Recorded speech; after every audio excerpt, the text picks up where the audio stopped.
ng aming pagsasama. Nagpapasalamat ako sa Panginoon sa pagbibigay sa akin ng asawa na mabait,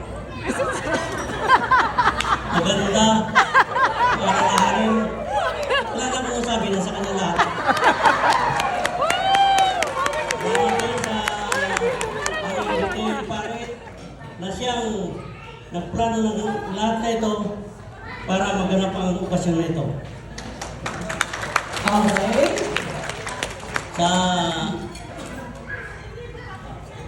Ang masasabi ko, ang pagkakaiba ng bagong kasal at saka lumang kasal. Kasi nung una, siyempre bata pa, gusto ko matapos ka agad ang okasyon, gabi ka agad.